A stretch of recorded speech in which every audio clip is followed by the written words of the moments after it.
Hello and welcome to this episode of Bullseye. This is a deep dive into something very important, very special, and also very sad. This is INK GOA, and I'm Shujoy Gupta.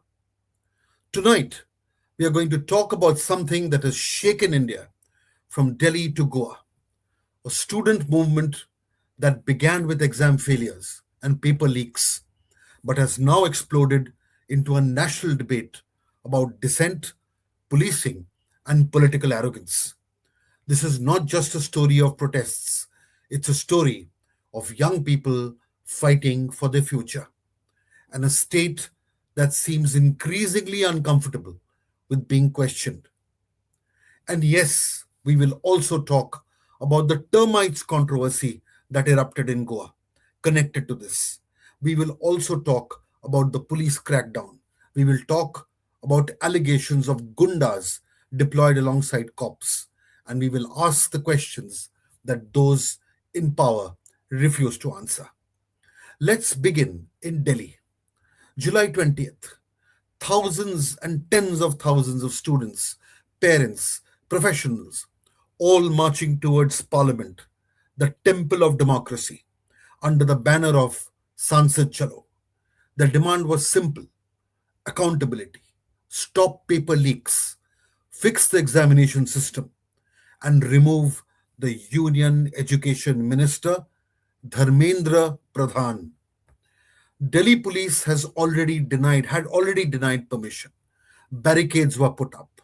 Prohibitory orders were in place. But the crowd was too large, too determined, too angry. What followed was not a routine dispersal, it was a confrontation. A confrontation with the very youth of the country, with the very future of the country.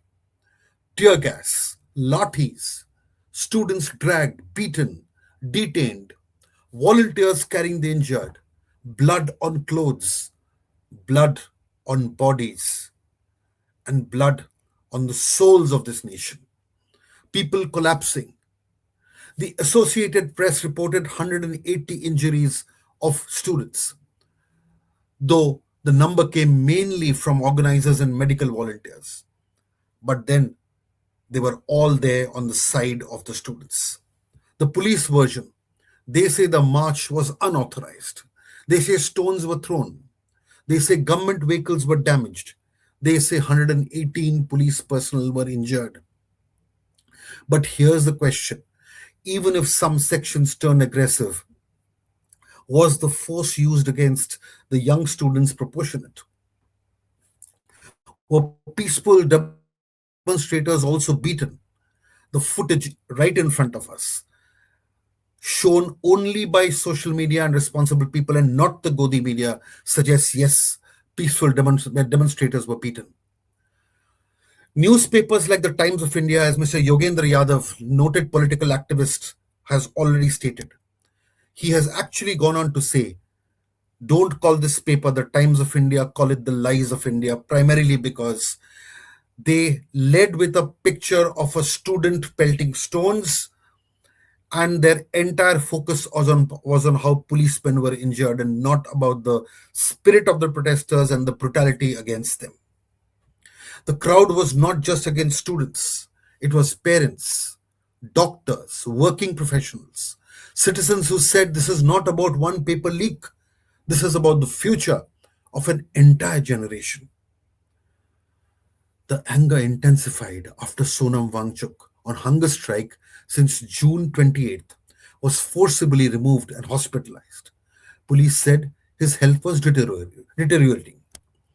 His health was surely slipping. His wife called it illegal detention. The Delhi High Court later allowed him to shift to a private hospital. There were allegations of a 12-year-old girl injured in the crackdown. Police denied it. Without medical reports, we cannot declare the truth. But the allegation itself became a symbol of the chaos. Doctors and medical volunteers claimed they were beaten while helping the injured. Again, verification may be needed, but these were doctors coming in front of the camera and saying so. Why would they be lying? Volunteers was shown in videos as treating wounded protesters in the middle of baton charges. Cameras cannot lie. One woman said her husband was a police officer, but she came for her son's future. And she even said that I am here for my son. If my husband, a police officer, detains me, I will see how he detains me. I'm here for our son. Look at the poignancy of the moment. Another father who lost his child to exam related distress after the NEET exam chaos said he had come to fight. You know for what? For the future of his surviving younger son. हमारी जो demands है वो पहले से वही है. धर्मेंद्र प्रधान का resignation, 1 crore compensation to the families of the victims, and immediate release of Sonam Wangchuk. And to all the protesters, I want to say that it's a long battle, but we are going to fight this battle, and not just going to fight, we are going to win this battle. This was not a political rally. This was a convergence of frustration, fear, and also of hope. Of a young nation, of a nation of young people that refused to be cowed down. Now let us look at the political damage. The government insists it acted. Arrests were made, exams were reconducted, and the Prime Minister said paper leaks must stop.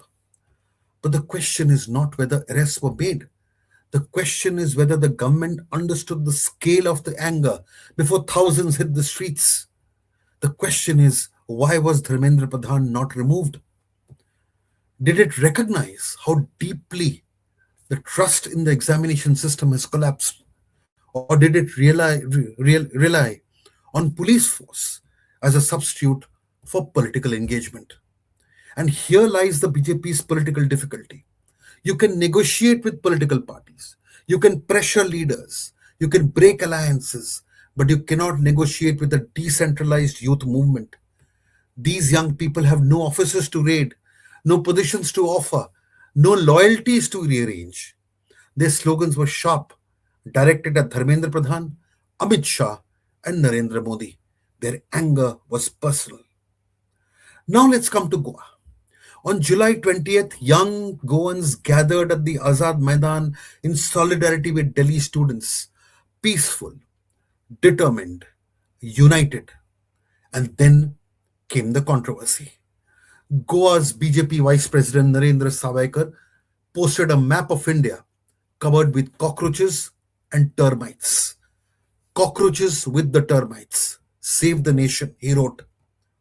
The cockroach reference was clearly aimed at the Cockroach Janta Party. But who were the termites? Were they students of Goa? Were they parents? Were they doctors? Were they citizens who questioned the education minister? Or has the disagreement with the government now become enough to label people as pests eating away at the nation? The Congress demanded an apology. Youth leaders threatened a peaceful march to Savaikar's residence. Now we ask questions. Has space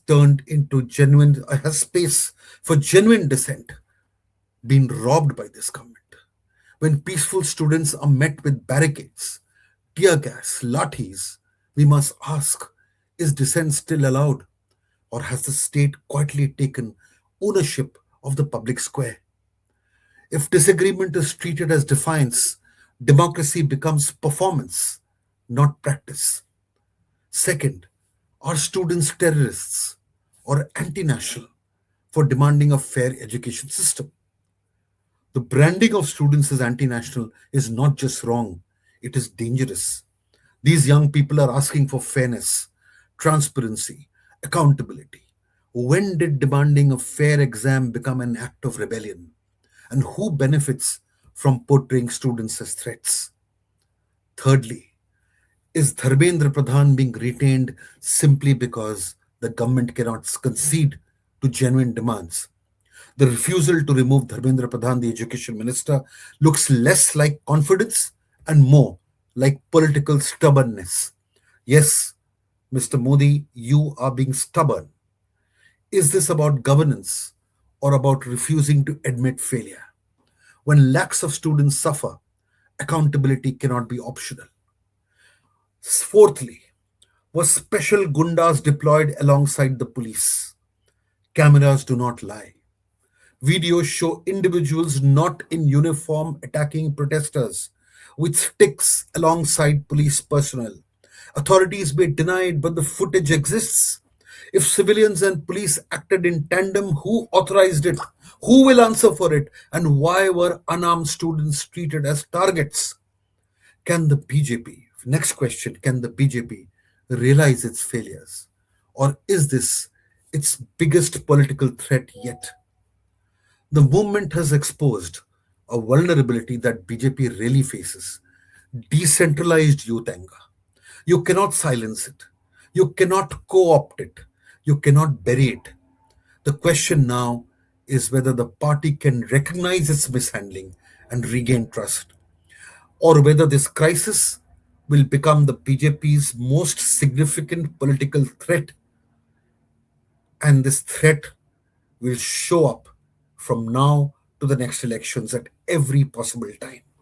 From Delhi to Goa, one thing is clear: India's young people are not asking for charity, they are asking for dignity.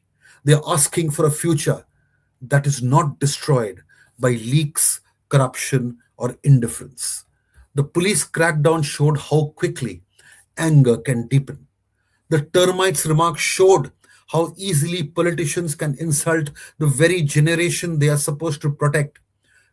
And this remark came from Goa, from a senior leader of the BJP in Goa. And the protest showed something else, something powerful: that young Indians are willing to stand up, speak out, and confront power when their future is at stake.